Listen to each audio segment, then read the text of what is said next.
And good evening, everyone. Welcome to another exciting Saturday Night Wine Stream and another exciting episode of Drink with Rick.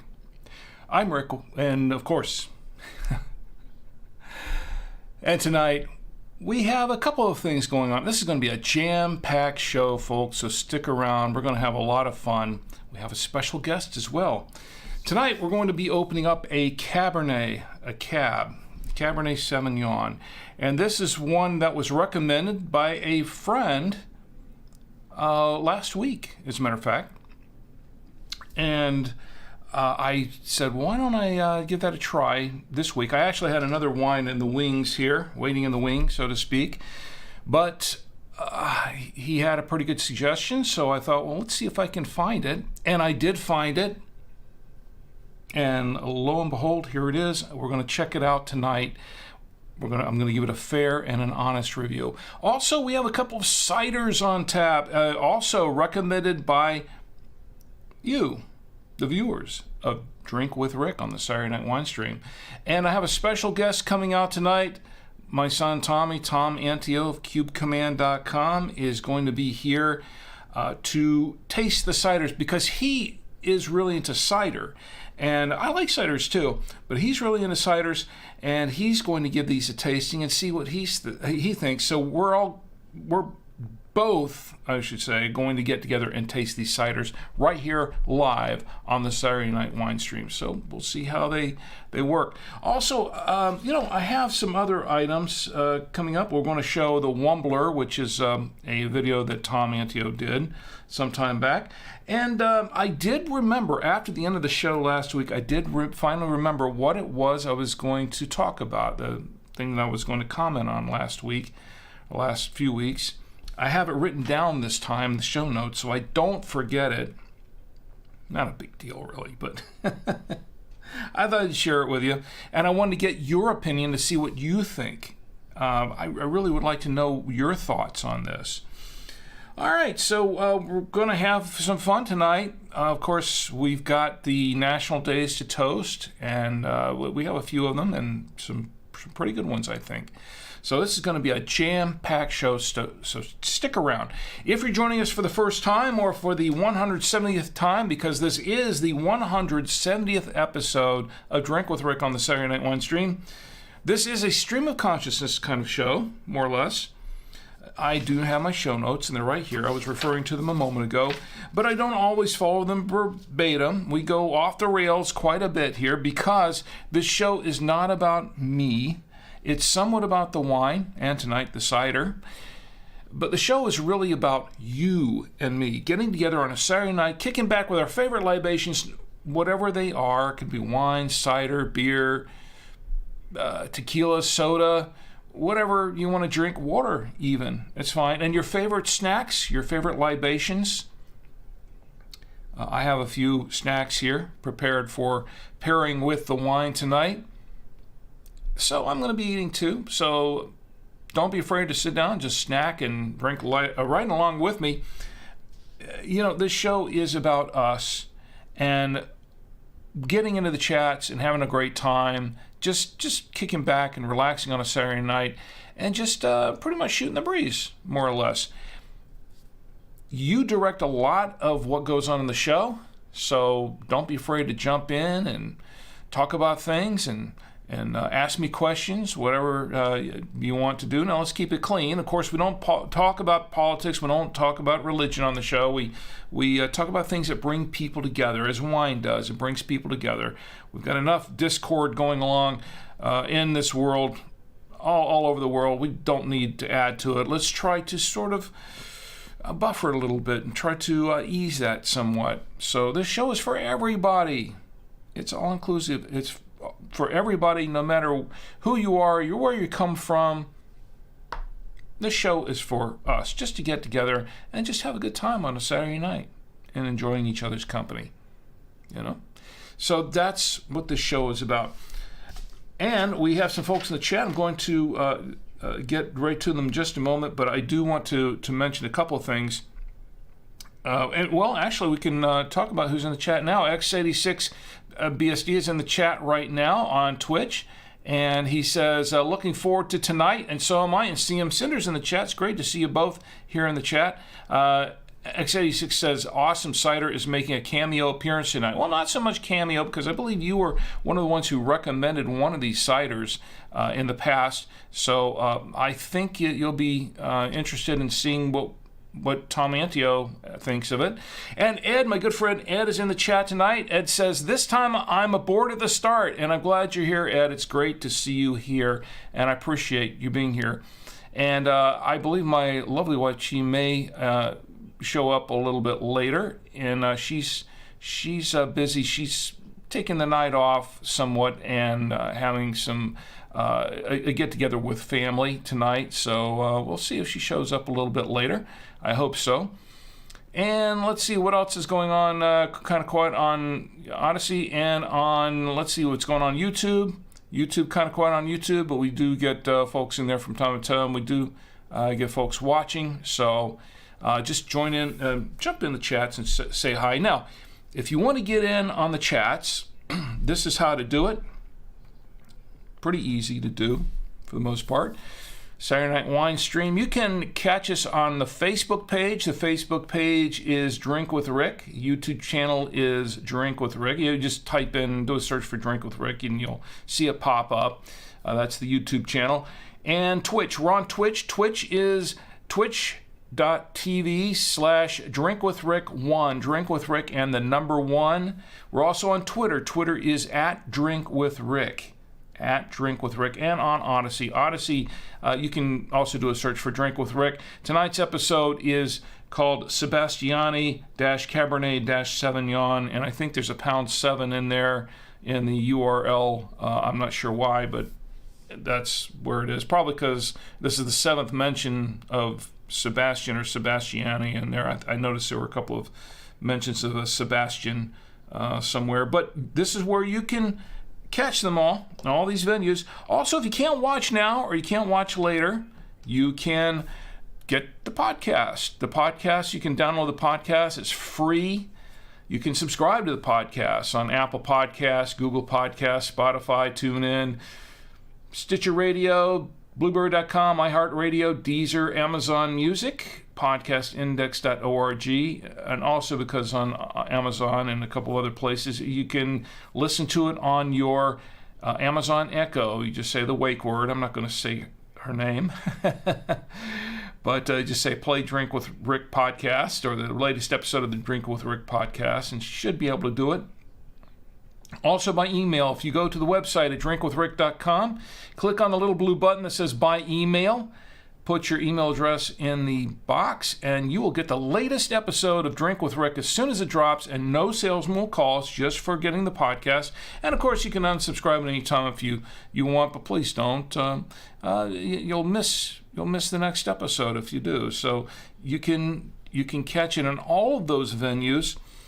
And of course, on the website is drinkwithrick.com. You can watch live right now at drinkwithrick.com for tonight's episode. Just click on Saturday Night Winestream and you'll see it there. Now, we don't have a live chat going there, but if you want to, you can leave a comment in the comment box by clicking on that post for that episode. You'll get a comment box down there, and just type in your comments. I will respond in kind. It won't be right away because I can't see the comments in real time, but I will respond, and I'll read them on the show in the next episode.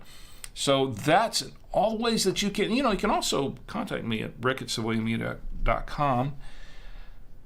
I'm mixing my merds up, and I haven't even started drinking yet. How about that? Isn't that how it works? Let me check around on Twitch, see what else is going on, and YouTube. All right, we're live everywhere. It looks like everything's going live. Live on Odyssey and on Facebook. It's good, and I'm glad to see you here, Ed. I'm glad to see everyone here, and X86 and CM Cinder and everyone who is watching. Okay, let me show you what we have tonight. This is what we got to get going on the show, because I know TomAntio is going. He just has a little window to be in here with us tonight, so we've got to get rolling on the festivities. So let's start now. Tonight, this is what we have. This is a Sebastiani. This is a 2019 Cabernet Sauvignon. It's a North Coast Cabernet, and this is from Sonoma County, California. Also, to pair it with, let me show you what we have to pair it with. It's a pretty simple setup. My lovely wife, Chi, is visiting family tonight, so she took the night off, so she can't be here on the show, but she may check in a little bit later. We'll see. I know she's been very busy with family-related stuff. Anyway, this is what we have. Yeah, I prepared this myself. It doesn't look nearly as nice, nowhere close as being a nice presentation as Chi does it. I'm not known for my food presentation. Anyway, we have a little pizza there, and we should go pretty good with the wine. And we have a couple of cheeses. We have a what is this? This is a cheddar, a white cheddar, and then we have the Trader Joe's double cream Gouda. And oh, what is this in the corner? Oh, what is this? Green garlic stuffed olives. Okay, now I know some people do not like green olives, and they certainly don't like green olive stuff with garlic. I understand that, and I'll try not to for those of you who don't, I'll try to go easy on this. I happen to love them. It is a weakness of mine. Green olive stuffed with garlic. The rest of my family goes, ew, but I happen to like them, and they go great with a lot of red wines. They do. They go great with a lot of wines. I often have it with a Pinot, sometimes with a Merlot, sometimes with a Cab or a Bordeaux. They do go pretty well with those, and in my humble opinion. So I know some folks don't like it, but it is something that I like to indulge in. Anyway, so that's what we've got going on tonight. So let's go ahead and get to the wine. All right, once again, this is the front of the wine. Sebastiani. It says 2019 Cabernet Sauvignon, North Coast, a Sonoma tradition since 1904. Here's the back of the wine. I'm going to read the back of it. Sebastiani, since 1904, Cabernet Sauvignon North Coast. Sebastiani Vineyards and Winery has been committed to producing great wines in Sonoma County since 1904. Our North Coast Cabernet Sauvignon is sourced from the most ideal growing sites throughout the appellation. This wine is rich and complex with vibrant aromas of blackberry and spices, along with flavors of red fruit and vanilla. Enjoy Sebastiani wine for any occasion. It is vented and bottled by Sebastiani Vineyards and Winery in Geyser, and it's distributed in Geyserville and Healdsburg, California.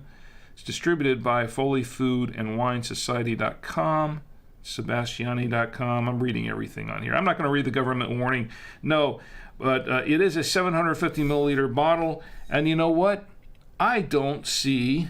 Oh, yes, I do. It's in the corner. On the front, on the side, I can't really zoom up on it, but it says alcohol 14.5% by volume.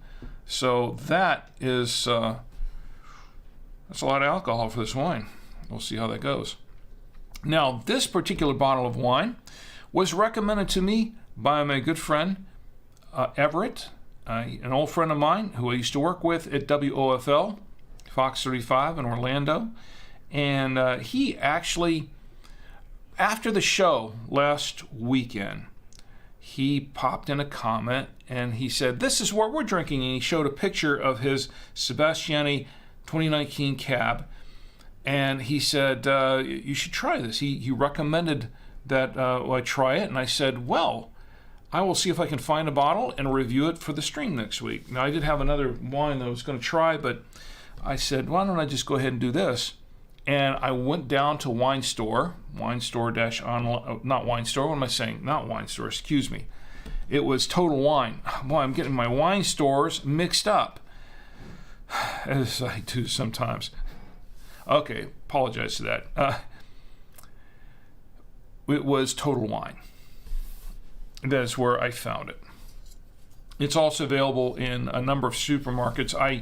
I think that Everett told me that they found it, and Everett's in Florida, they found it in Publix, in their local Publix in Florida, And we have a Publix down the road, but it was a little bit farther than the I almost did it again, the Total Wine. So I said, well, let me see if I can find it there first, and I happened to do that. It was there. They had it, so very good. They had a few bottles. Let's go ahead and open this, as a matter of fact, while I'm talking. Less talking and more opening and drinking. I don't know why this foil is not, I think this foil cutter needs to be sharpened or something here. Set that aside. All right, let's see. I've got my mechanical corkscrew here. Just reach over and grab it. And we're going to pop it open with the mechanical corkscrew. And it comes right out, very nice. And it has it says Sebastiani on the cork there on the side. I'll get that out later. Let's set that aside. And then we're going to put in the aerator, and hopefully it's a pretty full bottle, so I don't know if you can see it here, but there is going to be some displacement. Not too much, not as much as last week. Last week there was a lot of displacement because it was a really full bottle and it just started to gush out a little bit. But tonight it fits right in just fine. And to hold the grape nectar, I have my trusty and genuine Galway Irish crystal glass, given to me by my employers at buy2wayradios.com. And this is imported from Ireland. We're going to pour a little bit in here. Just a little bit for starters, and see how it pours. All right, set that aside for a minute. And we're going to give it a little bit of a swirl. Looks fairly, I was under the impression that it was going to be kind of a medium-bodied wine, but it looks it looks more full-bodied to me. Medium to full-bodied, and it's not super dark, but it's a dark complexion, not unlike a lot of calves. Of course, I'm going to set this aside. We're going to set it on top of my genuine Drink with Rick coaster, which, by the way, you can get a pair for free, and I'll tell you how to do that later on in the show. I've got that set aside, and we're going to let it open up a little bit, breathe, get a little air there. And while it's doing it, let's learn a little bit more about this wine. So I checked around to find out more information, and once again, I found it at Total Wine. There's a lot of different pricing for it I found on winesearcher.com, so the prices are they vary quite a bit. I did go to the Sebastiani winery, the website. I didn't go to the winery, I went to the website. And read a little bit about it. And apparently this winery is over 100 years old. And there was a gentleman by the name of Bill Foley who purchased it in 2008.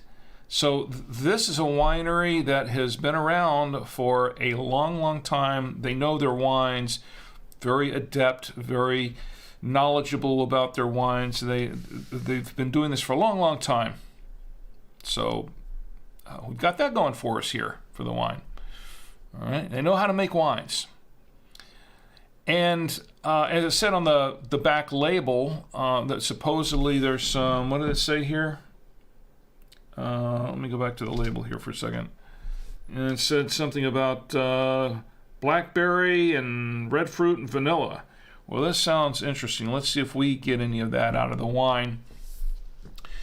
I checked around. It looks like it gets some pretty decent reviews. Everett seems to like it a lot. It gets 3.8 stars on Vivino out of 133 ratings. And this is for the 2019 vintage. So it looks promising. So we'll give it a taste in just a moment. Now let me tell you what I paid for it. Actually, let me check the chats here for just a minute. I don't like to go too long without checking the chats. All right, good. Everybody's waiting to see what happens next, right?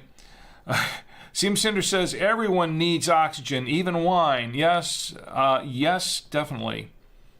Wine needs oxygen, so everybody needs oxygen. Everyone needs to breathe, and especially the wine. I mean, it's been bottled up for so long. I mean, it needs to breathe a little, right? Get some air. It's good for the wine. Not too much, but you don't want to leave it out for 2 days or something. Although I've heard that some people that have left their wines out open for a while, for a day or so, and then drink it, and they're okay. They live to tell the tale. All right, so we are going to check the prices here. WineSearcher.com. Lucan's Wine and Spirits in Florida, $19.99 for a bottle, 750 milliliter bottle. Also $19.99 Sterling Fine Wines in New Jersey. Wine Anthology in New Jersey, $21.69. This is all excluding, it says here excluding sales tax. So this is just the bottle of wine. This isn't with the sales tax. So it's going to be a little higher with the sales tax, especially in some of those areas. Wineworks in New Jersey, $21.98. Whoa, we're jumping up here a little bit. Buy Right in Jersey City, also in New Jersey. What is it with New Jersey and these prices? $25.99, excluding sales tax. The Wine Connection in San Diego, California is $325 a case, which comes out to $27.08 a bottle, excluding sales tax. I would have expected that from California. Although this is the originating state for the wine, the origin state. So interesting that it's that expensive there. Once again, it must be California. Canal's Discount Liquor Mart, and also in New Jersey, is $27.99. So that's even higher than California. Okay, well, I'll tell you what I paid for it, because I have the receipt right here. Now, Everett, I think you said I don't remember if you're watching now or later. I think you said something, I don't recall exactly. $15, I think, or something like that. I'll tell you what I paid for it, because I have the receipt right here. I paid for this 750 milliliter bottle of Sebastiani Cabernet North Coast at 14.5% alcohol by volume. I paid $12.97. $12.97 at total wine here, and this was in Providence in North Carolina, in Charlotte, North Carolina. $12. Did I read that correctly? I guess I did. $12.97. Not bad at all, huh? Not bad. All right, so TomAntio's due here very shortly, so let's go ahead and get on with the tasting. I'm going to go ahead and taste a little bit of this. Let's get it a little bit of a whiff first. It does have some legs to it, doesn't it? It does seem to have some legs. Yeah. Full-bodied, too. Let's give it a whiff. Yeah, blackberry, and a little bit of spice in there somewhere. And some cherry, too. And a little on the oaky side. TomAntio is going to be with us at 10:40, so let's. I'm going to get ready.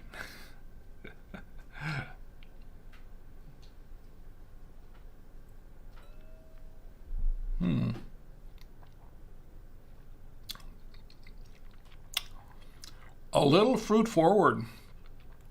A lot of fruit in here. Blackberry, yes, blackberry, pretty much what they said on the label. Blackberry and some cherry. And it is a little leathery. And then I am tasting some vanilla in this wine. I am tasting vanilla. And maybe a hint of plum, too. Let me see.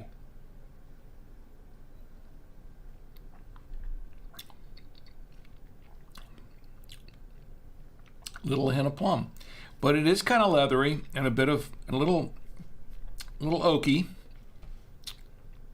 This is a fairly bold wine, Now, I have mixed feelings about bold wines. I like light wines. I like some that are bold, not super bold, but I like this is okay. This is not super bold. It's okay.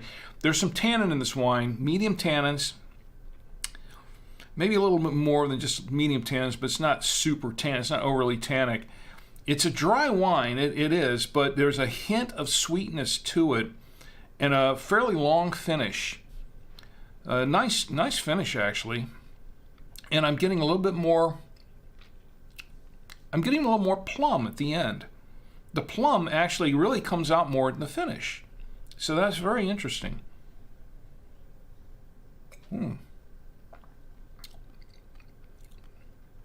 Yeah, the plum kind of comes out quite a bit as it goes down the throat in the finish. Interestingly enough, 14.5% alcohol. I'm really not tasting a lot of alcohol, which is good because you really don't want the alcohol taste to overpower the taste of the wine. And we've had some wines in the show in the past that I didn't really care for as much because that high alcohol content tended to get in the way of the flavors of the wine itself. And I didn't really like that too much. This seems to be fairly well balanced in that respect. So not bad at all. I'm going to have a little bit more of this, and let's go right to, let me check the chats real quick, just briefly. Just to make sure we're not missing anything here. Okay, quiet on Odyssey.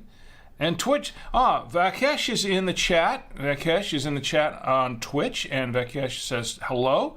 And hello right back at you. And X86 says, just watching the stream. What are you drinking tonight, Vakesh and X86? You don't have to drink anything you don't want to. It's okay. It's an option. But let me know what you're drinking, or what you like to be drinking, or what you like to see me drinking. And if I can find it and afford a bottle of it, I'll see if I can find it and drink it too, just like Everett recommended. And as X86 and others have recommended in the past. I think, let's see, someone else on YouTube last week, also, or a couple of weeks ago, recommended another cider. So we've got 2 ciders here tonight. And Ed, how are you doing tonight? I hope you're doing really, really well. Oh, by the way, Ed, did you get your coasters? I forgot to ask. You got your coasters? Okay. I shipped those out a couple of weeks ago, I think, and I hope you got those. And I've been shipping out a few coasters here, and I'll tell everyone else here how to get a pair of Drink with Rick coasters absolutely free. Well, absolutely free for the coasters. And there's a little postage involved that I'll explain that later. Let's not get in there now. All right, let's go ahead and do the tasting real quick. And once again, we have on camera 3. I'm going to start off with the pizza because I really didn't eat dinner tonight.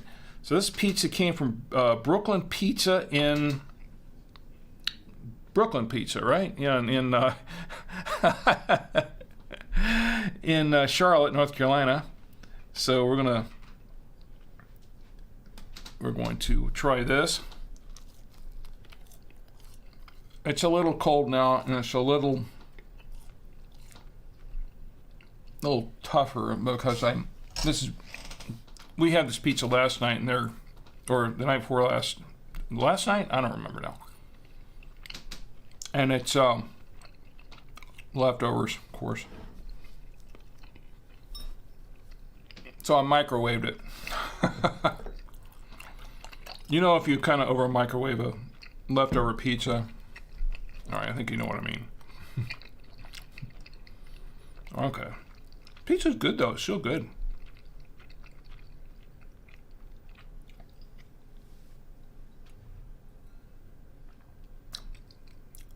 Oh wow, goes really nice with the pizza. I like that. Now this kind of pizza here, I'll show it to you again. This kind of pizza is extra cheese and beef on the pizza, and it's really, really good. So I like this very much. Okay, let's go back and let me clear the palate just a minute. I'm trying to keep it simple tonight. Let's Go back and to camera 3, and let's try it with the cheddar. I don't expect any issues with the cheddar. Let's see how this works. With the wine.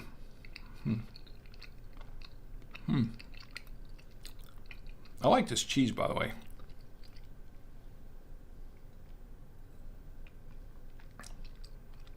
Oh, wow. Adds a little, the leathery, oaky taste makes the cheese a little bit smoky. And interesting. It's actually pretty decent. I like that. I'm going to clear the palate one more time. And let's go back to camera 3. Trader Joe's Double Cream Gouda. Never had a miss on these. And it saved the wine a few times. So we're gonna try it with that. And good cheese, by the way.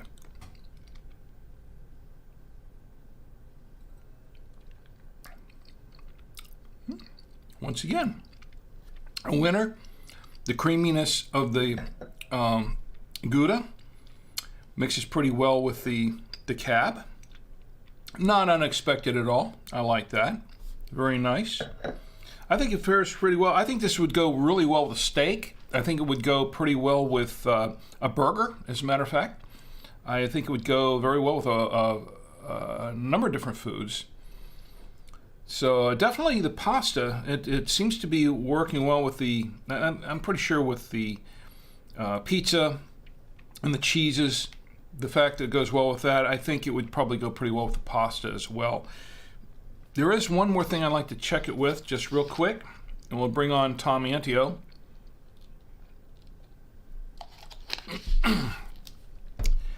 Clear the palate one more time. We're going to go back to camera 3. We're going to try it with one of these garlic olives. Now this is interesting. My son does not like these things.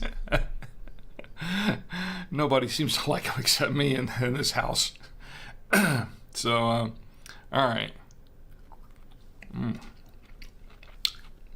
Well, I love them. They're great.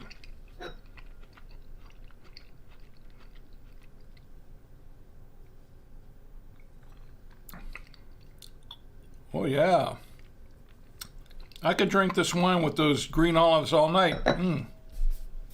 I like that mix.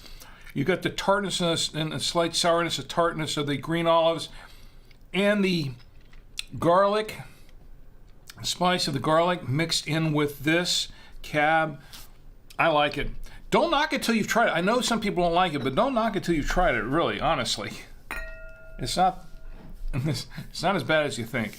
Okay, I'm pretty sure there's some folks going, oh man. I hope everybody's still staying with me. Okay, X86 says, primarily I drink iced organic white tea that I brew fresh, but occasionally a hard cider or a good Hefeweizen. KC Beer Company makes a good one. For wine, I really like almost anything from a small organic winery in California called Montero. I think I've heard of that. They make really good wines. I'm partial to their Viognier and Chardonnay in second place. Excuse me, I can't talk very much right now. The garlic in the wine. All right, it's good though. CM Cinder says, never had a miss, huh? Oh, it says never had a miss, huh? Probably also because you really like Gouda. Haha. Yeah, I do. I really like a good Gouda. It's really, really Gouda.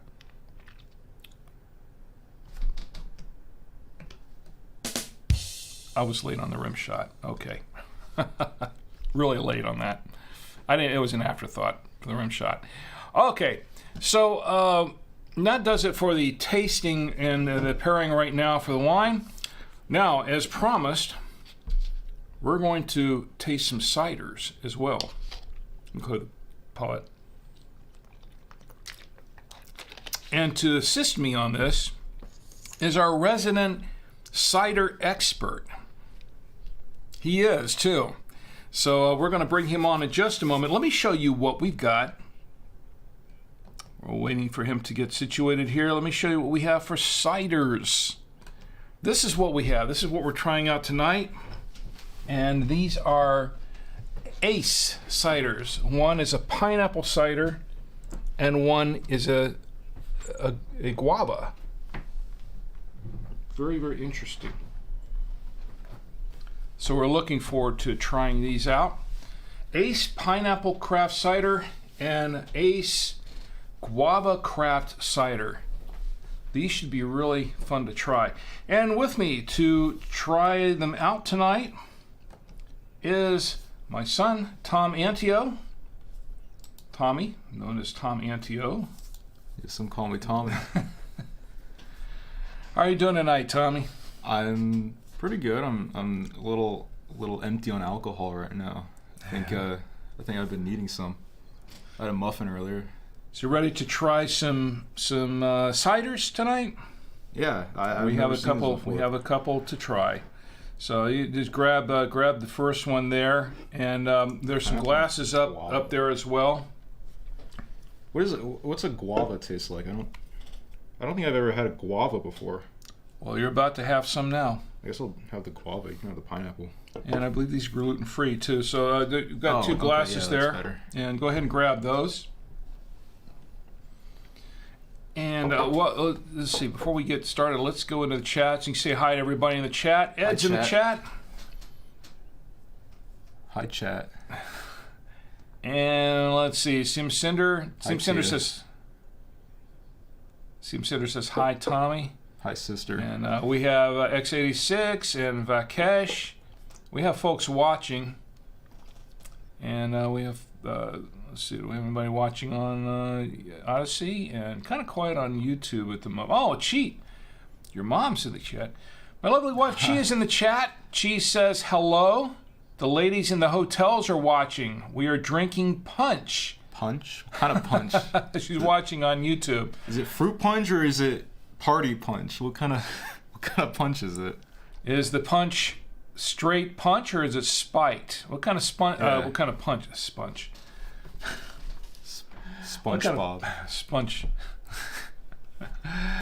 I haven't had that much wine yet. We just opened the bottle, and we haven't even started on the cider yet. Well, I'll tell you what. She says we're drinking punch. I'll bet you are.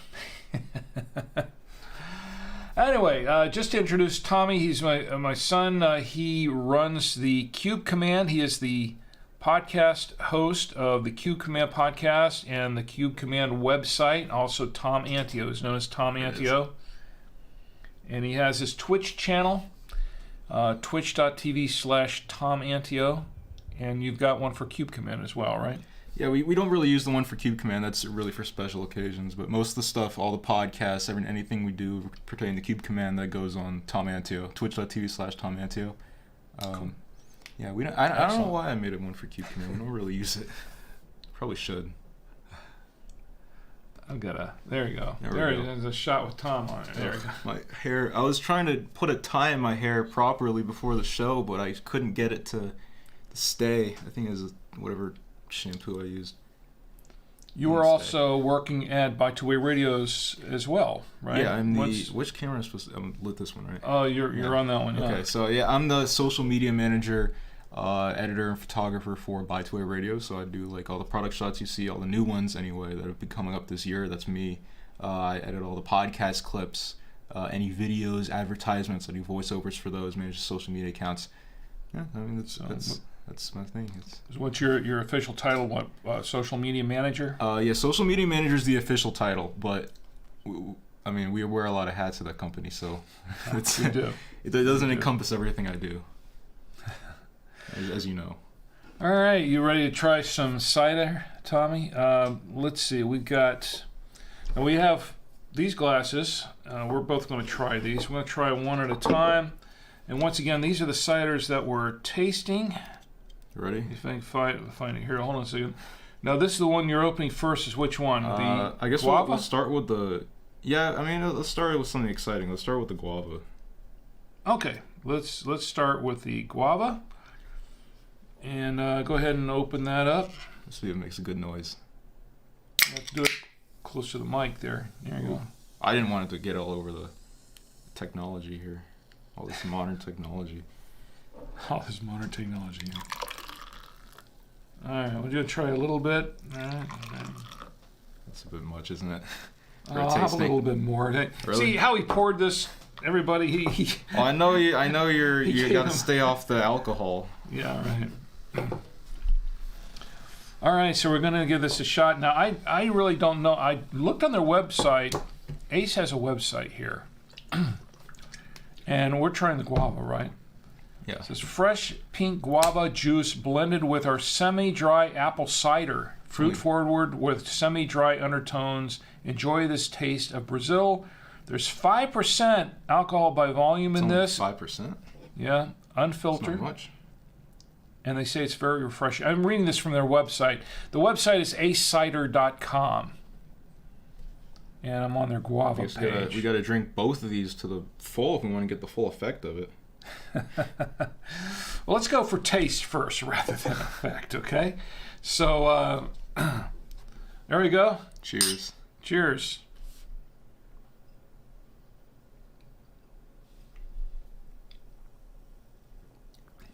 I can smell the guava. I don't even know what guava Tastes is, like, but I can smell it. It tastes like guava to me. I guess it's a guava. Tastes like guava. Interesting. It's like peaches. Like I know peaches, I know it's apple and guava because they seem to have apple juice in all their stuff, but this really tastes like peaches to me. That's mostly what I'm getting. Very interesting. It's been a while since I had anything with guava in it, but it's a very, very interesting taste.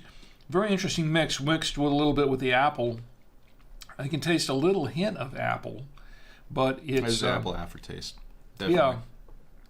I drink a lot of apple ciders. That's definitely the aftertaste of apple. But I don't know what a guava... I guess a guava just tastes like an apple and a peach. That's... I mean... Well, I learned something today. Let me take a look at the back of this thing. And it says... The tasting notes... See, this can have... You want some more? Oh, yeah. Here, you want a little more? Okay, you're going to have a little more. It's pretty good, actually. A little bit more. Why not?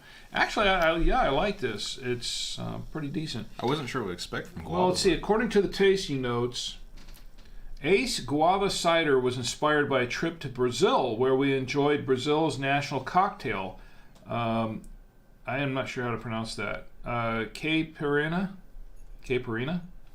blended with their local guava juice.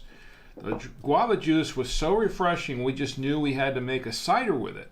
Experience a taste of Brazil with Ace Guava, a blend of our semi-dry apple cider with Brazilian pink guava juice.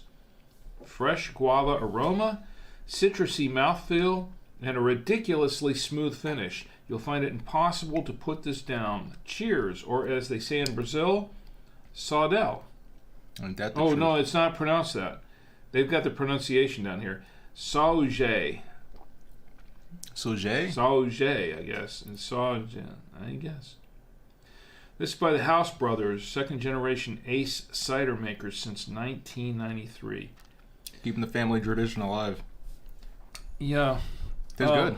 Yeah. I like it. By the way, according to this, it is gluten-free, vegan, no sugar added. How about that? All the best. Yeah.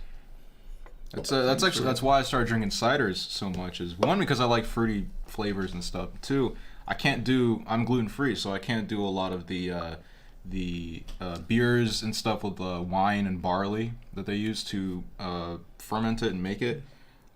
So luckily, cider is like the one that's usually like 100% or 99% always gluten-free. Some beers you can get that are gluten-free. But the majority of them aren't, though, and sometimes there's going to be some cross-contamination if they're made in the same facility. Some wines aren't gluten-free. A majority of them are, but I'm not really a wine guy. I'm more of a cider guy. So I mean, the finding out about the whole gluten-free cider thing was very much a saving grace for me when I found out I was gluten-free. Because I found out I was gluten-free like a few months after I turned 21. So I was like, well, I just started getting hooked on beer. Now what? And here we go, cider. And I gotta say, there's a lot out there. There's a lot more than I thought. I didn't actually think cider was as big of a thing as beer is, but there's a lot of places with cider in it. Yeah, there are. And, you know, for those who have celiac, this is an option for a lot of people who have celiac who can't otherwise drink any alcohol that's grain alcohol. This is not a bad option. Oftentimes, when you go to a restaurant and you tell them they're celiac, and you want something to drink, they usually have at least like 1 or 2 ciders. Sometimes, like if you're going to like a local place, they'll have some from the I don't know, whatever breweries around. Usually they have at least 1 or 2 ciders, so they have the selection, and you can usually trust those. Again, 99% of the time, it's always good to check. I always try to check because you never know. There's so many brands out there, you never know how they're prepared. But I think these are pretty trustworthy, and I like this one. I never actually tried Ace before. So you like it? Mm-hmm. It's pretty good. Yeah, I like it. So this is a winner. Let's check the chats here for just a moment. Pete's in the chat. Pete says, "Hey, Rick and Tommy, survived surgery and getting back to normal activities. Like watching your wine show." Hi, Pete. It's good to see you. Here's to Pete. I got to Pete. Yeah, here's to Pete.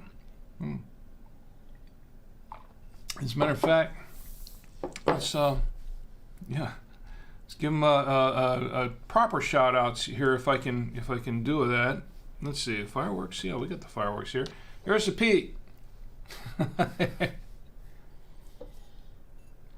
Congratulations on surviving the surgery, and I hope you're doing well. Hope Denise is doing well. All right, let's check everyone else on Twitch also. And Iconic's in the chat on Twitch. That's my co-host on Cube Command. Yeah. His Nick is Tommy's co-host on Cube Command. Yeah, he's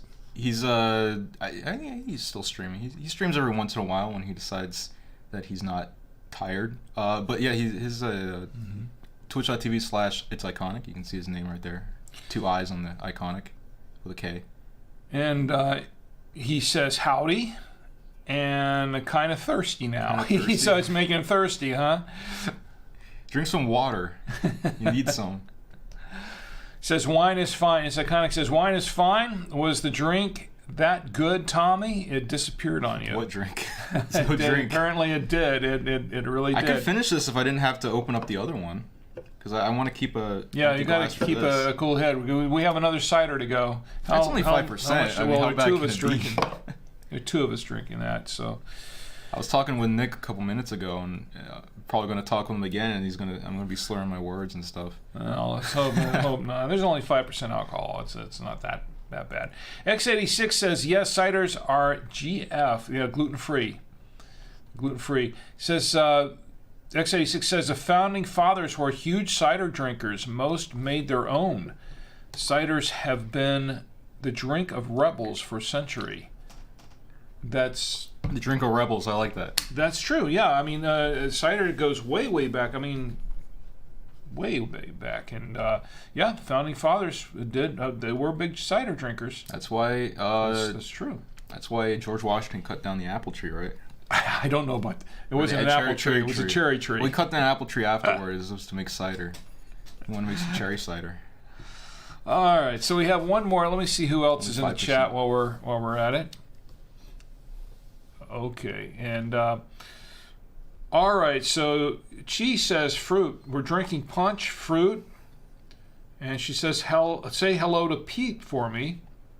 Pete, Chi says hello to you, and Pete says, thanks, Rick, all is well. That's good. That's good. I'm glad to hear it. I'm really glad to hear that. So Chi says hi to Pete, because everyone's on different chats here. All the chats are on the different platforms. They should make a platform that consolidates all the chats. I think we could, but then everybody can't see everybody else. I mean, I could see them all, but they can't really see them all. So, all right. So we have another one to open, right? We have one more to try, and this would be the. Let's go back to that picture there, that photo. This would be the pineapples, Ace Pineapple Craft Cider. So. Let me clear it. I'm going to, all right, just to make this proper, let me have your glass, and I'm going to rinse the glass out a little, because to be fair, we really need to have a clean glass. I only had 2 of these. I was down there the whole time. Oh yeah, I was down here the whole time. That's next to a computer.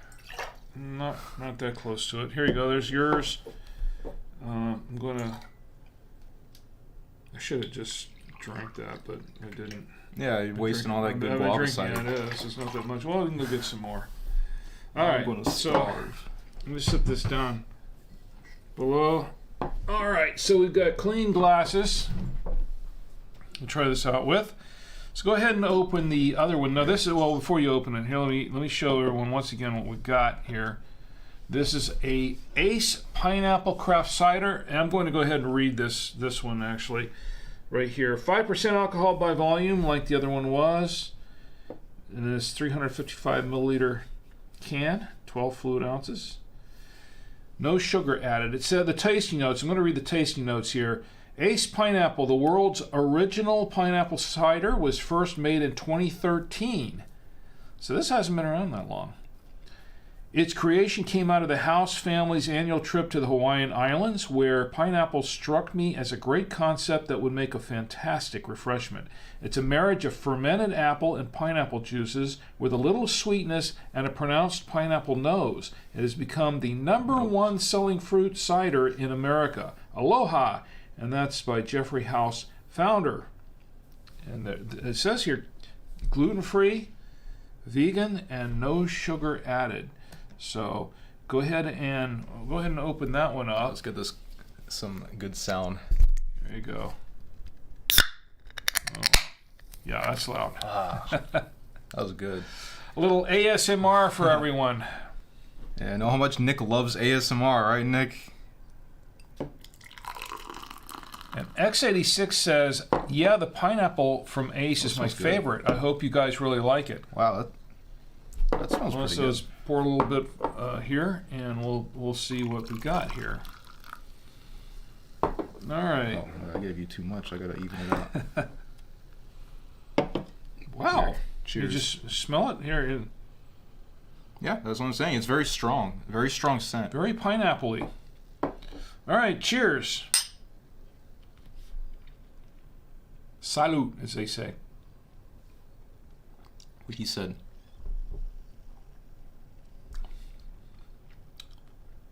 You know what? I like the pineapple more than the guava. The guava is good, but I really like. This one's definitely better. And I'm not. And I eat some pineapple sometimes, but I'm not really big on pineapple. I'm big, just not on pineapple. This though is very, very good. I really like this for cider. What do you think? It tastes like candy. It tastes like candy? In fear of dropping a bombshell, I'm not really a pineapple guy. I think pineapple on pizza is a sin, but I do like this. I don't actually eat a lot of pineapple, but the sweetness of pineapple, it really comes out more so in here in the drink than if I was just eating it by itself. I know that sounds weird, but I think it's probably because it's mixed with apple. See, apple is really acidic, and so is pineapple. So I think those combined makes for a really strong flavor. Yeah, well, X86 says, yeah, the pineapple from Ace is my favorite. I hope you guys really like it. Well, you know what? I think we really like it. It's very, very good. And the guava's good, don't get me wrong, but this is a lot stronger in taste. Wow. It's it's pretty nice. More. I like that. You gonna have some more? All right, Tommy's hooked. I'm going to start getting Ace stuff now. This is pretty good. Yeah, so well, I'll tell you what. Who else do we want to toast while we're here? I'll have a little bit more of this myself. We could toast a couple more people while we're here. Yeah. Well, Nick got a new job. Let's toast that. All right, Nick, you got a new. I kind of got a new job. Just started last week. Nicholas. Here's to Nick. Congratulations. Congratulations, buddy. Very good. Toasting is a lot of fun. This isn't on pizza, too, so you can breathe. Also, X86, thank you for the recommendations, by the way. Here's to you, also. Yes. And I think there was someone else. Oh, It's iconic. Says, "Woo! I cheer with my water jug." There Drinking you go. water. Is that what you're drinking? Keep your skin clear. All right. So, well, Chi, I hope the punch is good, the fruit punch, and you didn't spike it with anything, I take it. I hope the that she family's knows doing of. well. Yeah, I hope the family's doing very well. Anyway, they're all yours now, Tommy, to finish as you will. You're too kind. Well, if I can have just a little bit more Yeah, of this. you can have the rest of that because we still have some guava left. Yeah, I like that a little. I should have gotten a couple of these. I got a second one of the guava because Oh, I really? thought you might like that. Yeah, it's downstairs. You can have that. These are not chilled, by the way. Yeah, that's the thing. And I thought to chill them, but then we were going to be up here for 45 minutes before we even open it up. So I figured it would be warm by that time anyway. So You need a drink with Rick branded wine cooler. A little one you can just kind of pick up. a and little wine thump cooler right thing. on Oh, it, yeah. maybe one of these days. I might be the only one who buys it, but who knows? Anyway, Tommy, thanks for being here to help me out. So you like them both? They're both winners? Yeah, they're both winners. I think the pineapple one is definitely the most impactful. It's I mean the guava one. Like I said, the guava one's really good, but the pineapple one just hits more. You know, definitely just even pouring out of the can, I could smell it a lot easier than I could the guava. And they both have that, you know, the apple to it, but this one doesn't have that kind of peachy taste that was in this one.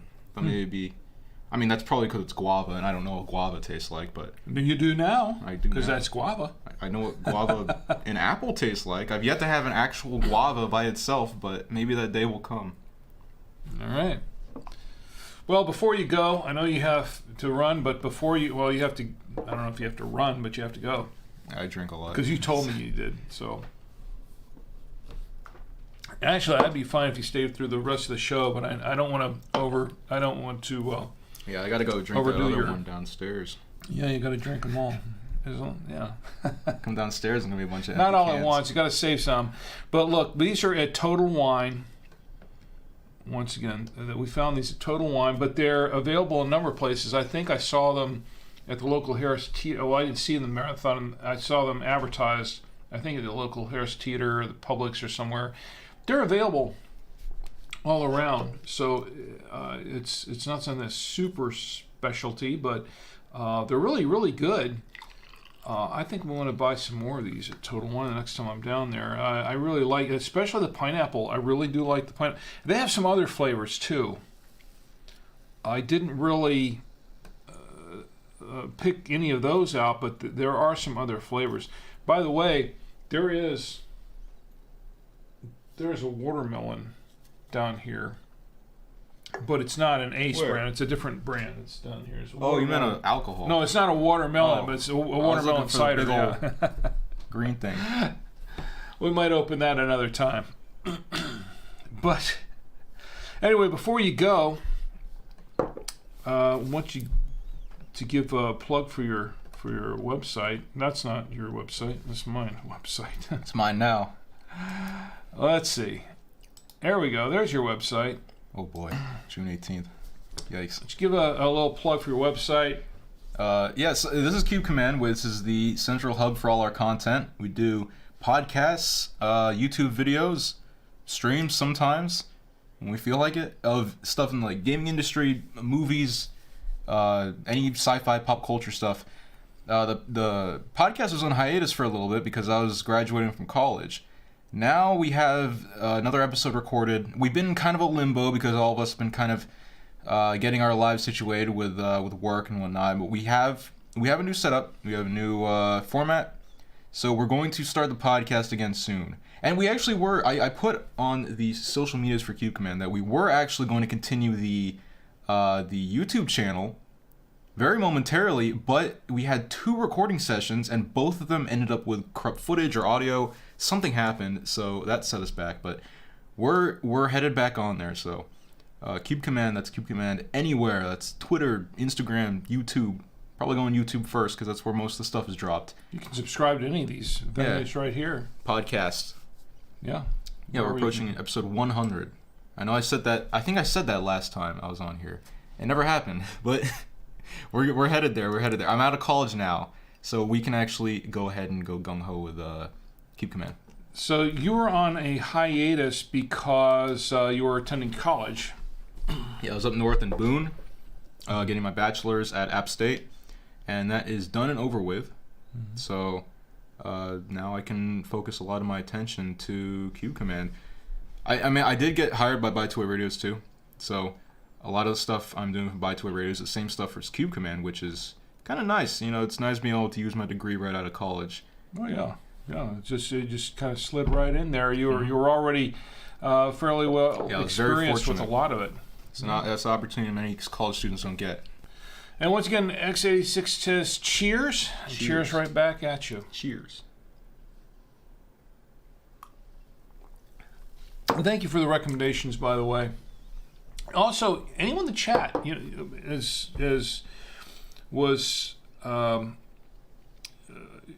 we did here, and also as Everett recommended, my good friend Everett recommended the Sebastiani wine.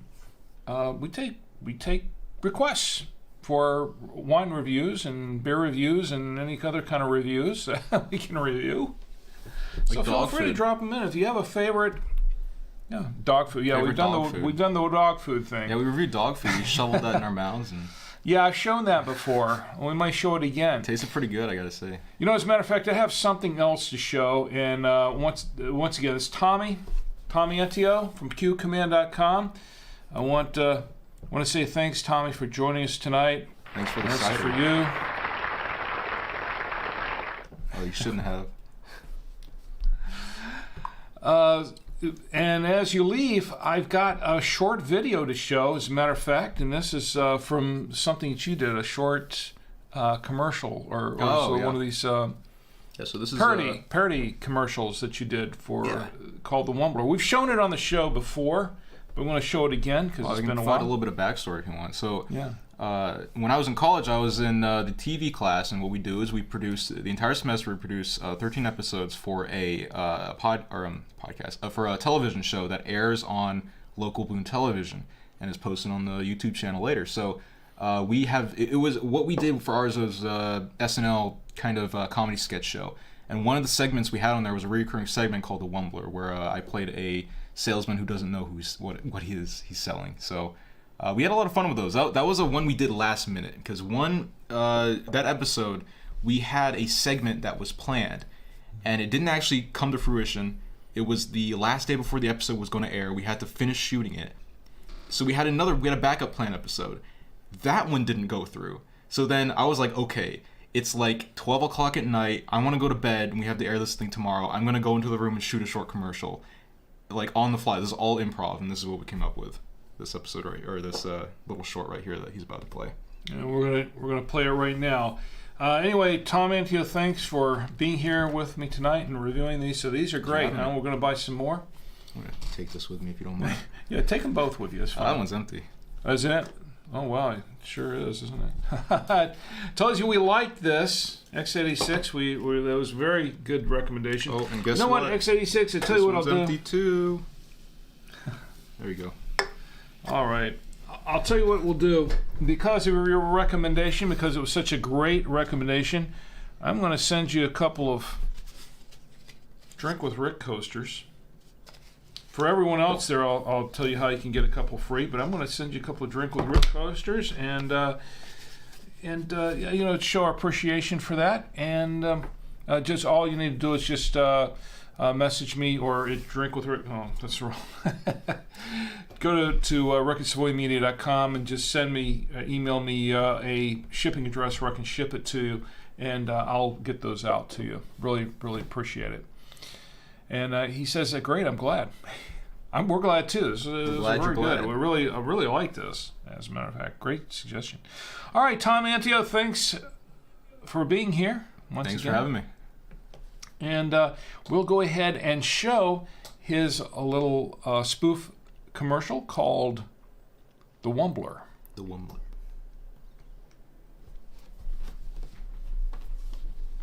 Behold!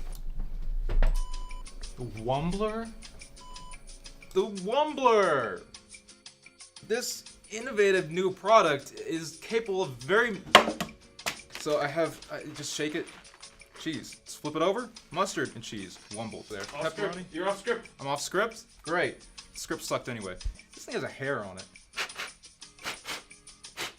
It makes the unedible edible. I quit. By Wumble. By Wumble.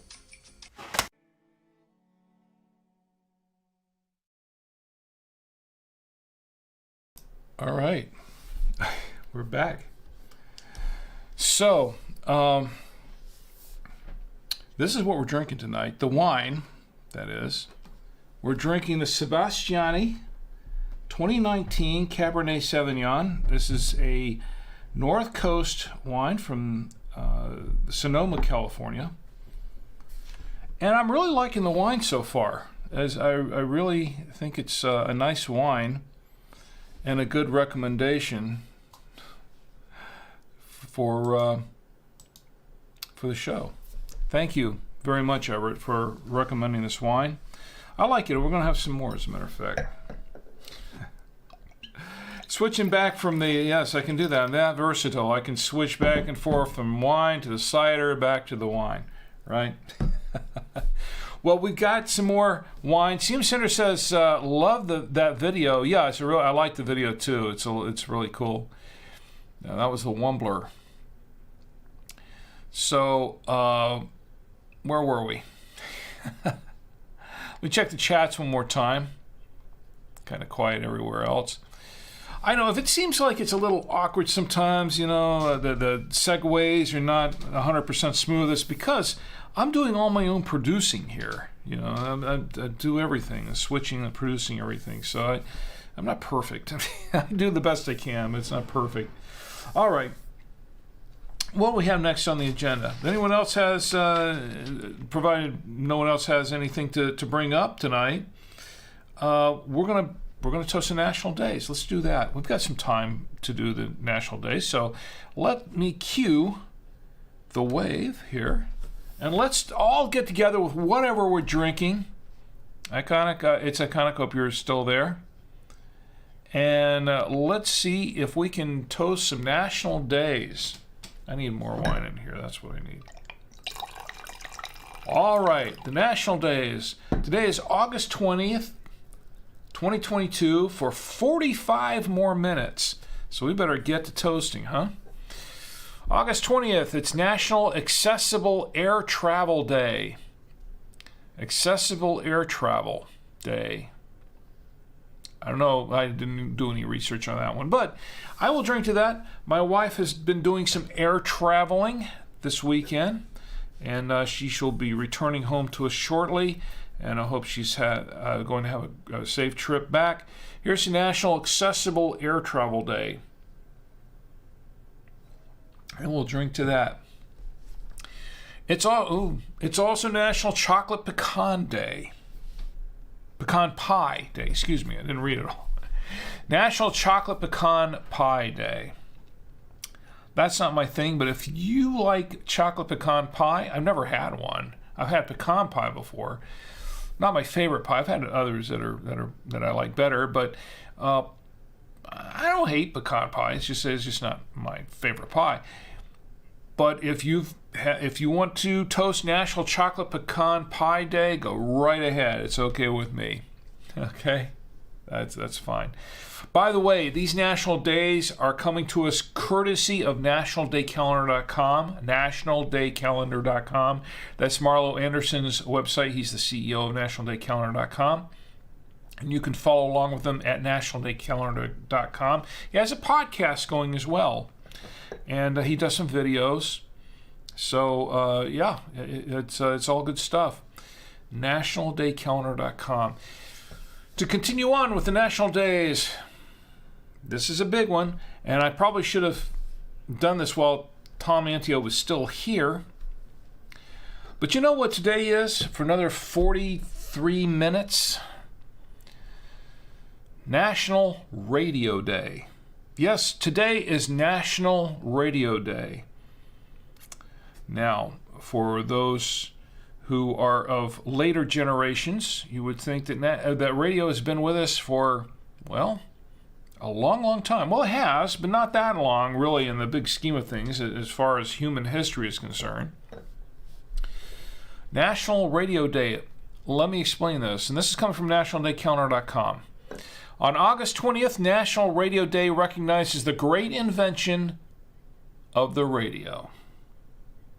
Celebrate the news, information, music, and stories carried across the airwaves. National Radio Day. Now, according to nationaldaycounter.com, and they're not wrong on this, several inventors participated in the invention of the radio in the late 1800s. So radio has been around since the late 1800s. Amazingly, not just one person can be credited with its beginning. I don't think that's too amazing, actually. Instead, each component developed through invention and discovery. As these technologies converged, the radio came to life. All right, so, having been in broadcasting for a number of years, not radio, but mostly television broadcasting, but also being a ham radio operator, as well as TomAntio, my son Tom.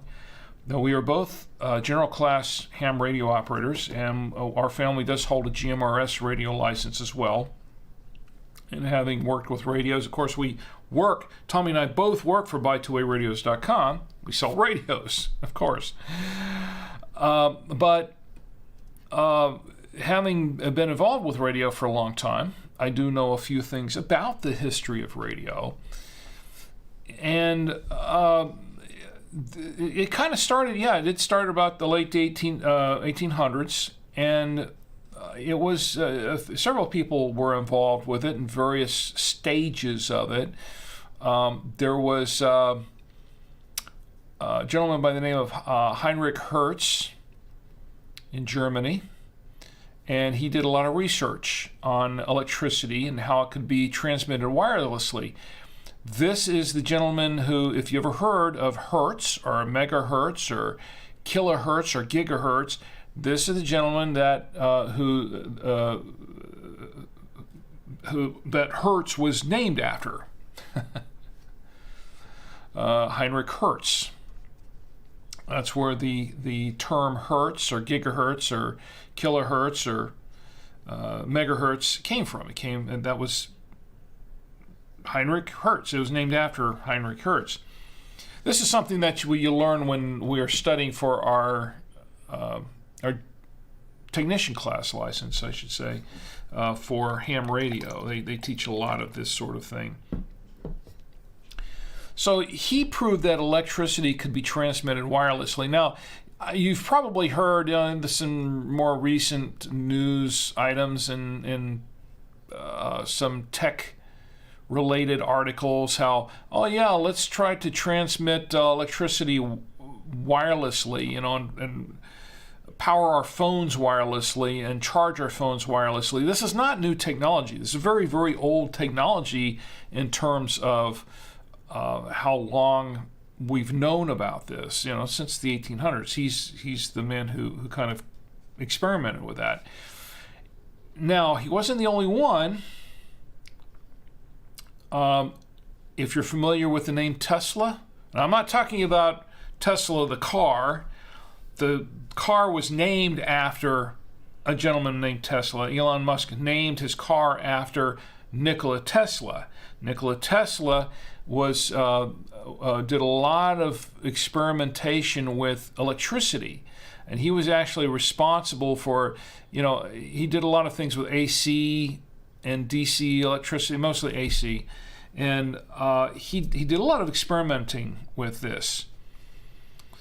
Did a lot of development, made some discoveries with it, but Nikola Tesla, he did a lot of his experimentation with electricity and radio waves. He did advance the science somewhat, and that was Nikola Tesla. Now, when it comes to the commercially available wireless radio, that came out of that over time, but radio didn't start off as a commercial enterprise. Far from it. In the early days, when they were first experimenting with radio and discovering the fact that you could transmit electricity and later on voice wirelessly. The early days, the radio was called the wireless telegraph, like the telegraph system, but instead of a wired telegraph system, it was a wireless telegraph. And it wasn't used for commercial broadcasts for a while. It was used more for public and utilitarian purposes.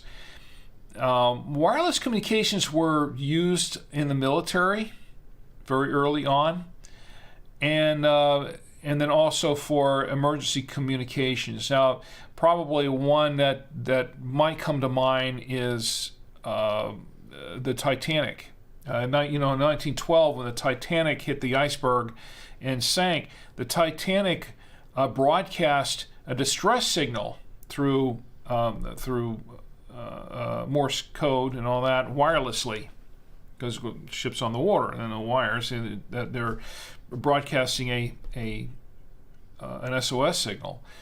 And a couple of things happened there. Of course, the Titanic sank. We all know that part. But one thing that you might not be aware of is that it was because of that where the Titanic was actually sending signals in a couple of ways, but one of them was through the SOS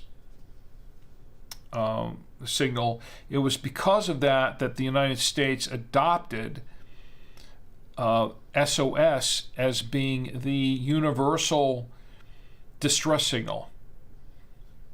That's how it became the universal distress signal, because of when the Titanic transmitted it originally. That's my understanding anyway. The first U.S. commercial radio station went on the air on November 2nd, 1920. And the first station was KDKA, did the first commercial broadcast. And it was November 2nd because it was on Election Day. And the idea was they were going to broadcast the election results in more of a real-time fashion, like we're accustomed to today, rather than having everybody hear about it in the newspapers the next day, or that sort of thing. So they were doing some broadcasts, public broadcasts, and it was a commercial broadcast for, and this was on KDKA on November 2nd, 1920. So that's the first known U.S. commercial broadcast. Interestingly enough, here's some other trivia of our own here on the Saturday Night Winestream. On November 2nd, 2020, on the 100th anniversary of commercial radio, my son TomAntio, who was just here, went on the air for the first time in his first DJ gig on 90.5 WASU FM in Appalachian State University in Boone, North Carolina. So exactly 100 years after the first commercial broadcast, my son went on the air for the first time. I thought that was pretty cool. Anyway, here's to TomAntio, by the way. I'm going to switch that over to the fireworks. There you go. Congratulations, TomAntio, for making some history of our own. All right, back to the waves. So that is what Radio Day, National Radio Day, is all about. So I will drink to that, National Radio Day. And August 20th is World Honeybee Day. Third Saturday in August is World Honeybee Day. You know what? I love honey, and honey is so good for you. It really is. It's good for you. And you know that honey is made in such a way there's almost no water in it. And because of that, it cannot harbor bacteria. Bacteria cannot live in honey. As a matter of fact, honey is it has such antibacterial properties that eating honey is really good for your gut, and it's good for you in a lot of other ways. It can actually help fight off bacteria. So here's to it's World Honeybee Day, third Saturday in August. And we'll drink to that. Also, as an aside, the honeybee is responsible for keeping everything pollinated. So we can have guava and pineapple and all these other flavors and things that we enjoy and all the fruits. Pears and peaches, apple cider. If it wasn't for the honeybee, the apple trees wouldn't get pollinated. We would not have a lot of our fruits and vegetables that we rely on to eat and to live. And to drink, of course. So here's World Honeybee Day. I will drink to that. To the bees. Let me check the chats one more time, because it's been a few minutes. I went on a little bit of a rant. Ed says, yes, I got the great coasters, but only a couple of days ago. Oh, okay. So it was only a couple of days? Wow, it took a little while to get them to you. Sorry. TomAntio says, oh, he's in the chat now. He says, good night, all. And good night, TomAntio.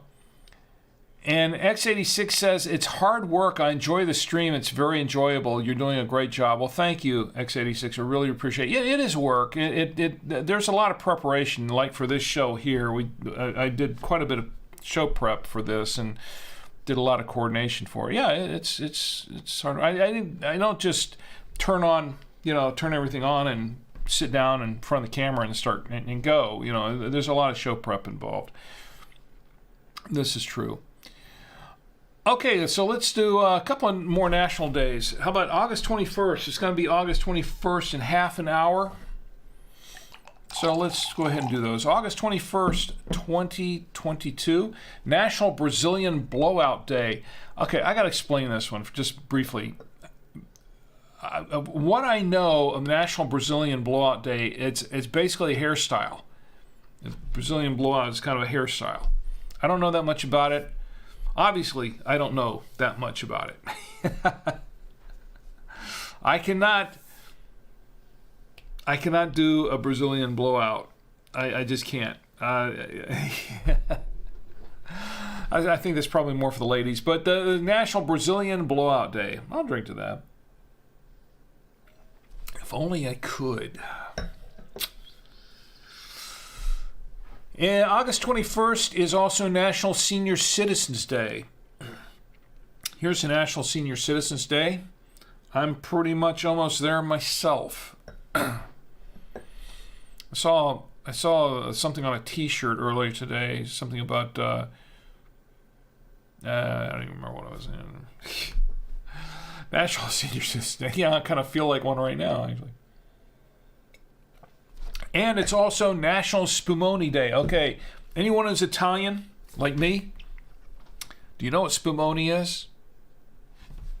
I'm not going to explain it, but it's great. Love Spumoni. It's been a while since I had some.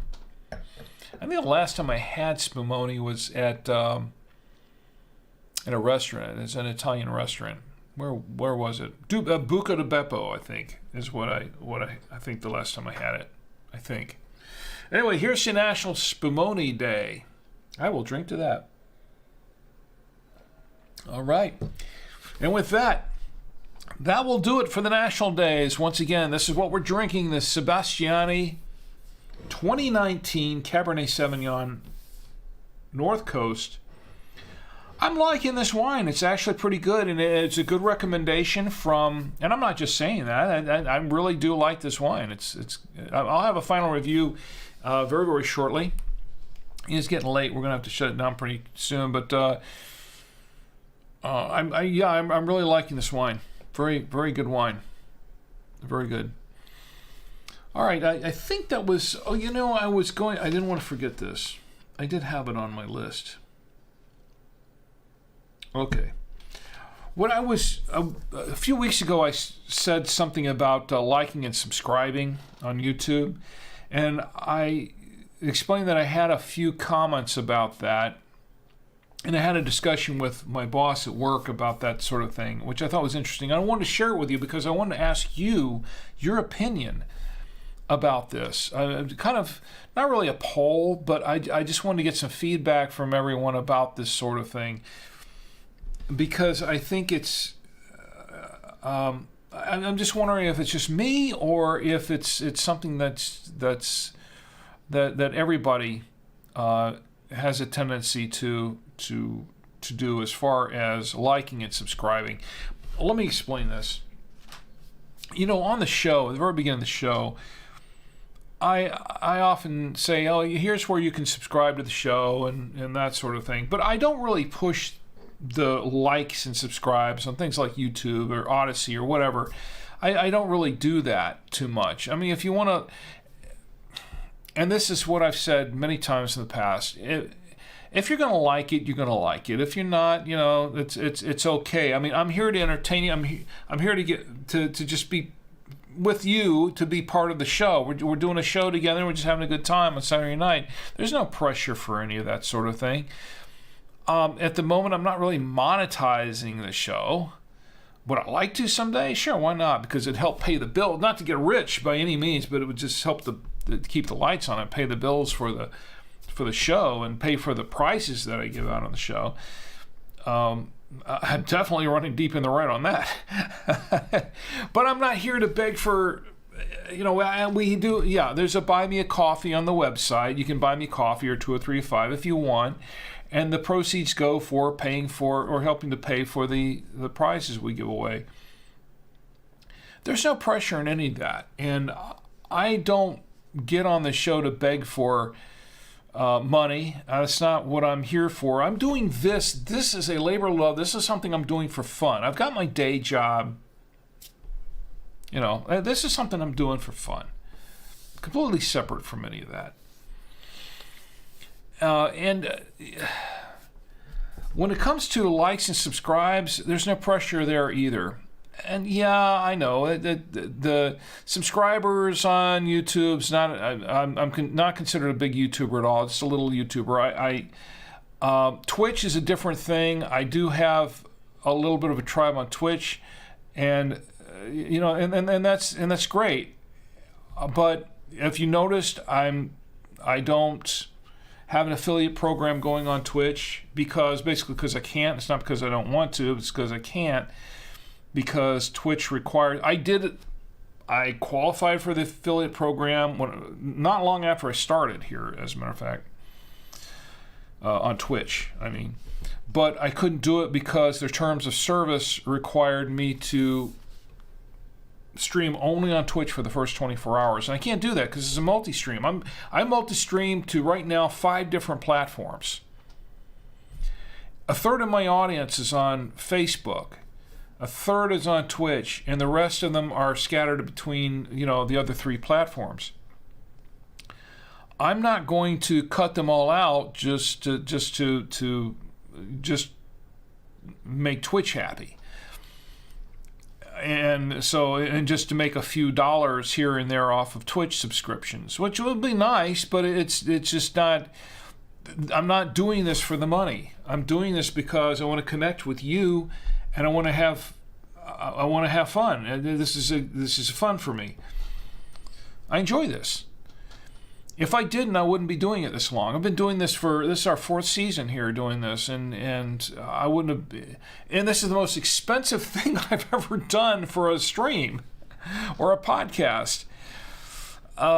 If I didn't enjoy what I was doing, I would have quit in the first year. But I really like this, and it's so hard for me to turn off, to stop recording at the end of the night, just because I'm having a great time, and I hope you're having as great a time with me as I am with you. I mean that. Having said that, that's why I don't beg for likes and subscribes on YouTube or Odyssey or any of those places. If you're going to like it, you're going to like it. You'll click the like button. If you're going to subscribe, you're going to subscribe. It's okay, but it's not that big of a deal for me. as long as you're here. Look, if you're in the chat and you're here and we're talking together, we're having a good time, that's what I care about. Okay, that's what I care about. So, so I had this conversation with my boss a few weeks ago about subscribes and likes, because we were trying to figure out, now, by2wayradios.com, we have a YouTube channel, and we have a lot of subscribers on our YouTube channel. Okay, we got a lot. You can go there, and then there's like 12,500 or more subscribers. Okay, and for a company that sells two-way radios, that's a lot.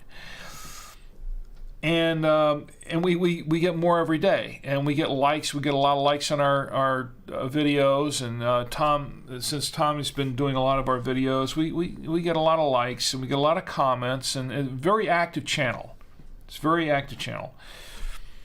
And we were having this discussion the other day about how neither of us kind of, we see the subscriptions coming in, we see people subscribing to the channel and liking the channel, but for ourselves, when we're watching YouTube channels, we don't really do it that often. And for me, I mean, both my boss and I watch a lot of YouTube videos. I watch a lot of YouTube videos for various reasons, mostly because I'm learning things off YouTube. I watch a lot of YouTube videos for a lot of tutorial stuff, and particularly with things like OBS, which I use for the stream here, and DaVinci Resolve, which I use for editing video, and things like that, and various other tutorial videos. So I watch a lot of them. Watch a lot of videos from certain people that review cameras and video cameras and things like that. Some podcasters as well. But I seldom click like or subscribe on those videos. Now, and there are a couple of reasons why that happens. A lot of the time that happens is because I'm often watching them passively, or when I'm doing something else on the computer, but I'm not logged into YouTube. I have a YouTube account, but I'm not logged into it. So I'm just passively watching these videos. So I'd have to log in to like the video or subscribe to it to have it logged, right? And it's because I'm watching a lot of these YouTube videos, I'm not really prone to doing that. This is, by the way, the same is true of Odyssey as well. Both of them are video platforms. But my boss, and I thought, well, maybe I'm doing this all wrong, and my boss says, no, he says, I do the same thing. Now, when I'm logged in to YouTube, and there is a video that I really, really like, or that is something that I want to bookmark and to come back to, or say, I really like this guy's channel, I want to watch some more of his videos, and so I'll subscribe to it every once in a while. But the rate that I subscribe to these things is probably, I'd say, about 5% of what I watch. About 5% of the videos I'll like it or subscribe to them when I'm logged in. Lots of times I'm watching the videos when I'm watching them on a Roku at night. I'm bedtime at night, I get on the Roku and I'm watching these videos. I'm not logged into YouTube on the Roku, so I'm not liking or subscribing to them anyway.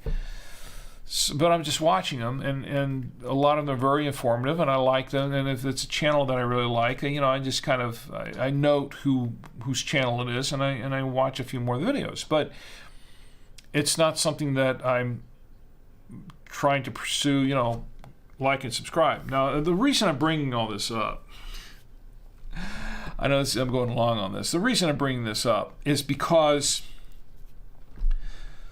this isn't really a rant, by the way. This is just an observation. And that's why I want to poll you and find out what you think about this. But when I'm watching these videos, even if I'm logged in, lots of times I'm not clicking like or subscribe or anything like that, just because I'm going from one video to the next. And sometimes I do, sometimes I don't. But I have found that it's pretty much the same thing is true with my videos. That I'll get a few likes, I'll get a few subscribers, pick them up here and there, but it's growing slowly. But this is one reason why I'm not worried about it. I don't really. It's not that I don't completely care, but it's like I don't worry about that much, because I know that most people that are probably watching are probably doing it the same way I am. Same way I am. So I'm not worried about that. I probably have a lot more viewers and a lot more listeners than I can see, from the likes and subscribe, probably. And I've been told this before, because it's interesting how I'll come across people that say, I saw your show, when I had no idea they were watching. Because you never know who's really watching you or listening to you. You really don't. Because there are a number of venues where you can't really tell, like on the Roku, I can't see everybody who on my stats or whatever who's watching me on a Roku or on a smart TV. I can't. It's a different platform. Having said that, this is why I'm bringing this up, because there's something that really kind of bugs me about a lot of the YouTube videos, some of the YouTubers. And this has to do with the likes and subscribes directly. I will watch some of these videos where the first thing that comes out of their mouth is, "Oh, smash the like button, hit the bell, subscribe, smash the subscribe button, let's subscribe and smash the like button," all this kind of stuff. And it absolutely drives me nuts, because some of these guys will spend, I'm spending some time talking about it here, I know. Maybe it is a rant. But a lot of these people, if you ever watch these YouTube videos where people get on and they all they want to do is spend the first 4 or 5 minutes of their video, if they're not pitching something, spend the first 4 or 5 minutes of the video telling you to smash the like button and hit the subscribe and get the subscriptions up and all this kind of stuff. They're really, really focused on telling you that. And they'll tell you that at the end of the video too. Some of them tell you that at the beginning and the end, and sometimes in the middle of the video. And it gets very disruptive, because I went to the video to learn something, that they had some information there, supposedly, if it's not a clickbaity title, which a lot of them are. But a lot of them will hit you up for this in the beginning, in the middle, and the end. And sometimes all three places. And it's kind of disruptive, because I have to stop and scroll past that. That's what I've started doing. In the beginning, I sort of tolerated it. I've gotten into the habit lately of just kind of scrolling past that. And there have been a few videos that if they start off with the first 5 minutes telling me how much I should subscribe to them and click the like button and all this kind of stuff, I just bail on the video, because I don't have time for that. If I like that person, I'll hit the like button. If I want to subscribe, I'll hit subscribe. If I don't, that's my choice. I don't want the person to be begging for subscriptions the first 5 minutes of the video. The video might be 7 minutes long, and the first 4 minutes is talking about subscriptions and likes, and there's maybe 3 minutes of actual content. So it drives me nuts. So the reason I'm bringing this up is because I want your opinion on this. Do you do the same thing? Does that bug you too, or is it just me? Am I just the lone gunman here on this? That was a reference to X-Files. Okay, so anyway,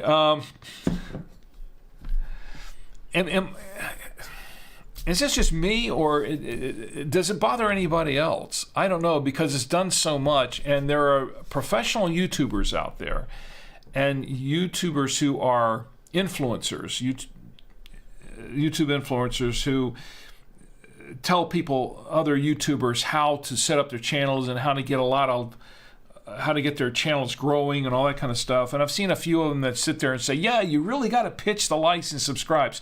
No, you don't. Please don't. Please don't. And the ones who do that, I watch part of one of their videos, and sometimes they've got some good advice, but when they get to that part and they start advising people to do that, I'm like, okay, I'm out of here. I can't watch this guy anymore. But is it just me? Does it happen to everybody else? I don't know. I know I'm going along on this, but that's... X86 says, did you know there is a rare variety of bee way up in the Himalayan mountains that create a psychedelic honey? I have heard of that. Psychoreactive honey. I have heard of that. You know what? As a matter of fact, there was a news article. I can't remember where I saw it. I think there were a couple of articles on the web the other day. There's a news story. I think it was on the local news or something, where there was somebody at work told me about it. It was on the local news that there was a bear. Somebody took a video of a bear that had gotten into some of that psychedelic honey. They've gotten a hold of some of that psychoreactive honey, as you were saying, X86, and he was drunk off the honey. And apparently he was sitting in somebody's vehicle or somebody's Jeep or something, and he was just like just laid out like this. He's just totally out of it, just totally drunk or high off the honey. And somebody took a video of it, and they thought that was pretty interesting, pretty amusing. Drunk bear, drunk off the honey. That was the first time I'd ever heard about that, but yeah, that's a good... Yeah, I have. Psychoreactive honey. I have heard of that. X86 also says, you're fighting for eyeballs in such an oversaturated field. Millions of people are broadcasters now. He's got that in broadcasters in print, in quotation marks. That's really, really hard to get a foothold in a field like that. I understand the plight. I do. I agree with you. I understand that. But there's kind of a fine line you have to walk there, you know? X86 says, oh, yeah, the begging in the beginning of each video just becomes white noise if you watch regularly. You just tune it out, or I do. Yeah, I sometimes I do, but then other times it kind of depends on the mood I am. Sometimes it just drives me nuts. Ed, what do you think about this? I don't know if you watch a lot of YouTube videos, but Ed, what do you think? Do you think that it's that YouTubers tend to overdo that a lot? I'd like to hear what you think. Of course, you can send in your comments to me. Where did I go? Oh, yeah. Rick at SavoyaMedia.com. Rick at SavoyaMedia.com. I'd like to hear what you think, your comments on it. Of course, you can put them in the chat as well. I'll read them live in the chat. I'm just curious. I'm curious what you think about that. Anyway, so yeah, I went along on that. I went along on the show. We're going on 2 hours here. Wow, what a long night this is. It's been quite a show. All right, let me give you my final review of this wine, because I have it right here. Final review of the wine. It's in my show notes right here. Okay. Oh, also, before I forget, I just want to let you know that, because I promised that I would, my daughter, CM Cinder, who's in the chat, tiasavoya.com, tiasavoya.art. She does art. She does commissions, and especially if you're a podcaster or a YouTuber or influencer, Instagram influencer, or whatever, you need some artwork done. Any kind of artwork, really, she will do it for you. Go to tiasavoya.com or tiasavoya.art. Go to the forum there, the commissions forum, and put in a commission request, and she will do those for you. She does all the art for. She does a lot of the art for TomAntio's channel. He does some of it too, but she does a lot of the art there. She also does. She does all the art for drinking. She did this. She did this. Oh yeah, I do have to tell you about how to get the coasters, didn't I? Almost forgot about that. Okay, before I forget, let me tell you how you can get some free Drink with Rick coasters, except for you, X86, because I'm sending you some anyway. Just make sure you get me your shipping address where I can get those out to you, and I'll send some out to you here. But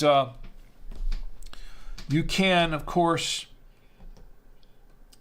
get a free pair of Drink with Rick coasters.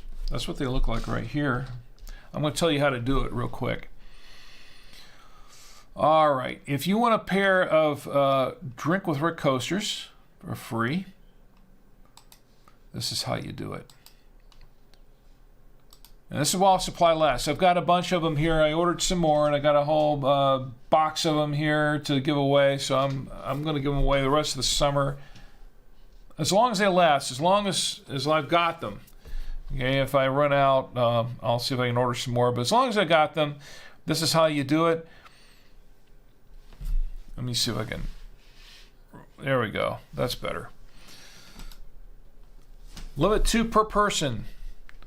This is in the continental U.S. I can't ship outside the continental U.S., unfortunately, at this time. What you want to do is you want to send me a self-addressed stamped envelope. And if you do that, you send it to Savoya Media Coaster Offer. That's Savoya Media Coaster Offer, 6420 Ray Road. That's REA Road. Suite A1, number 209, Charlotte, North Carolina, 28277. Once again, that's Savoya Media Coaster Offer, 6420 Ray, REA Road. Suite A1, number 209, Charlotte, North Carolina, 28277. You do that, and I will send you a pair of Drink with Rick coasters. Let me show you how this works. Just like this. You're going to send me a self-addressed stamped envelope. You're going to put a stamp on it, whatever it is. And I put 2 of these coasters in here, like this, and I seal it up. Send it right back to you. Just like that. Simple as it. It's pretty simple. It's not complicated at all. Whoops. Not like that. Wrong camera. There we go. So there you go. I'll let you write the address down one more time if you need a moment or two, or you can go back and rewind the show afterwards and you can pick this up. This is actually a pretty good wine. So this is how you get your free Drink with Rick coasters. All right. I think that does it for the show tonight. Here's my final review on the wine. This is the Sebastiani 2019 Cabernet Sauvignon, North Coast, Sonoma County, California. 14.5% alcohol by volume, ABV. And it's a fairly bold wine, not super bold, but fairly bold. It's actually, there's some tannins in it, but it's kind of medium tannin, and it's fairly dry, but there's a little hint of sweetness at the end. Now, I'll tell you, I was getting some blackberry on the nose. I got some blackberry, on the tongue, in the mouth. Same thing with I think I was getting some cherry also. Some vanilla. I did get the vanilla in there. And it's a little bit oaky, but it's kind of leathery, kind of fruit forward, as I mentioned in the beginning. Now, an interesting thing here, I got some plum on the back end when during the finish. When it goes down in the finish, it's a fairly decent long finish, but that's where you get the plum taste. And as it's opened up, it's becoming a little bit smoother.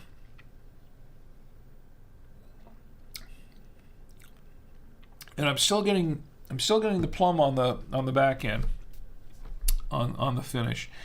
Very good wine. I like it a lot, and it seems pretty matured. I like this very much, and it's. I'd like to say that it's a good pairing for. Even though we didn't try it, it did pair well with the pizza that we had, and the cheeses, and of course the olives, the garlic olives. Went really well with that. It went really nicely with the garlic olives. In fact, I'll try it again. And for those who don't like green garlic olives or can't stand anyone watching anyone eating them, my apologies. But these are so good.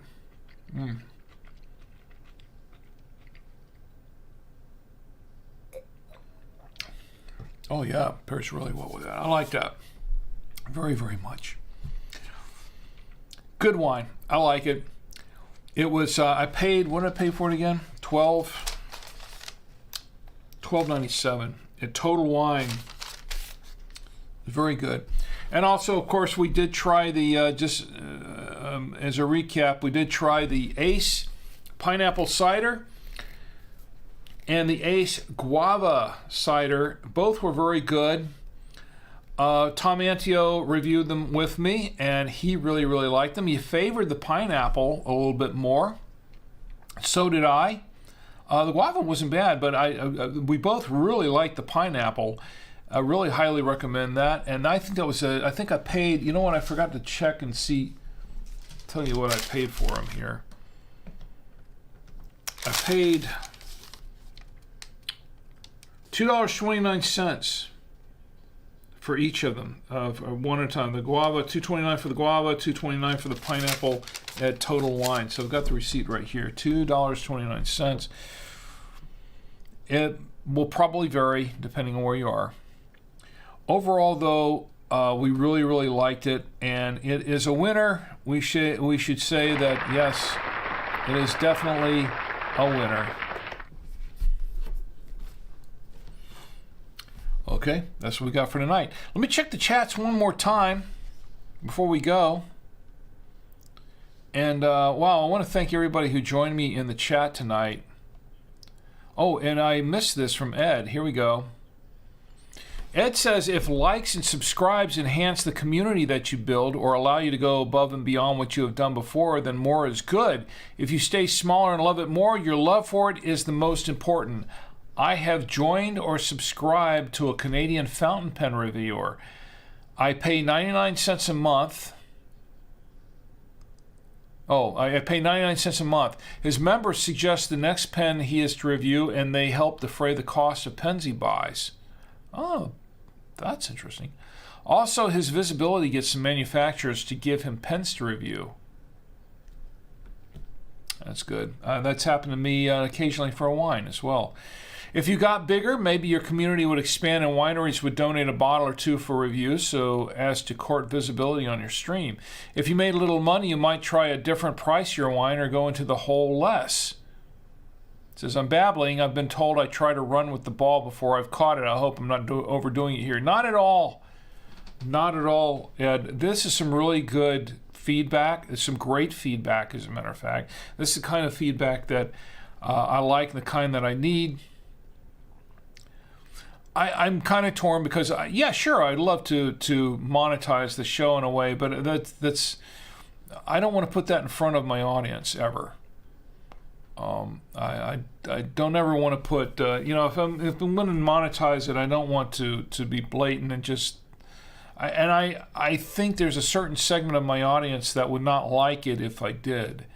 So I don't really want to do that. Let's see. X86 says garlic stuffed olives don't seem bad. My dad used to eat canned kippers or sardines, and it stunk up the whole house and made us all gag. Haha. So garlic olives are not bad. Sardines. I did go through my sardine period. I used to put sardines. Sardines can kind of. they're very salty, and they can have quite an aftertaste to them. I used to, I went through a period where I would put sardines on a pizza, and there are pizza places that will do sardines on a pizza. I know. Like I said, it was a phase. It was a period. Did that for a little while. As a matter of fact, I think Ed might remember some of that because I kind of went through that phase while Ed and I were both roommates down in Orlando when we were younger. And I went through the phase of having sardines on a pizza. And after a while, I lost the taste for that. It's like I couldn't do that anymore. Some people still do like sardines on a pizza. I can't do it anymore. I haven't been able to do that for a long time. I don't remember exactly what it was. It might have been the little tiny sardine fish bone things that were in them or something. I don't know. It just I just after a certain point I couldn't do it anymore. So no, you're not babbling at all. Yeah, that's great feedback, and once again I really appreciate it. Okay, I'm the one who's babbling now, I think. So it's time to close up for the night. Wow, I want to thank everybody for being here with me. I want to thank TomAntio for taking some time out of his evening to come out and come on the show and review the ciders. That was much appreciated. Tom, thank you very, very much. I want to thank everyone who joined me on Facebook and Twitch and Twitter and Odyssey and YouTube. Thanks, Ed. Thank you for being here, and it's great feedback once again. And Pete, thank you for being here, and I'm glad that the surgery went well, and hopefully you will recover shortly. And say hi to Denise for me. I hope you all are doing very well. Everett, thank you for the recommendation, and it was a very good one. A good call, by the way. Good call, and I appreciate it. It's good wine. And I want to thank everybody who joined me here on Twitch as well, including X86, BSD, and CM Cinder, and Vakesh. Vakesh, thank you for being here tonight. And TomAntio, of course, and It's Iconic, thank you for being here as well. Always appreciate seeing you here, and hope you're doing fine in your new job. Congratulations once again. And everyone else who joined me on Twitch, everyone who joined me on Odyssey, and those who were didn't jump in the chat, my lovely wife Chi and the family there, all the ladies in the hotel who were watching, thank you for joining me here tonight. I do appreciate each and every one of you. There is one more thing, just one more thing, as Columbo would say. There's someone I want to bring out. Where is he? Ah, he's right here. I want to bring him out now. It's none other than our good friend, Roadkill Bill. Yes. None the worse for wear. It gets worse every week. Roadkill Bill. He is the official mascot of Drink with Rick on the Saturday Night Winestream, and there's a reason for that, because he's Roadkill Bill. He has a message for everyone. By the way, Roadkill Bill, this is for you. A little applause for Roadkill Bill, everybody. His message is, as is mine, please do not drink and drive. Yeah, I know this doesn't seem so serious, but the message is, please do not drink and drive. Drink in the comfort of your home, your office, your apartment, your hotel room. Well, in the office of your work, you probably shouldn't be drinking anyway, right? So let's say your hotel, your apartment, your dwelling, wherever it is, do not drink and drive. Call an Uber, call a Lyft, call a cab, call a friend, or just stay put. It's not worth it. Think of those around you as well as yourself. We got enough trouble in this world. Please do not drink and drive. Do not text and drive either, because that's also very dangerous. Because I care about you. And I care about those all around us. Because I want you to have a safe week. I want you to have a great week. But most of all, I want you to have a safe week. So you can all join me here again next week on the Saturday Night Winestream, and we can all get together and drink with Rick. Good night.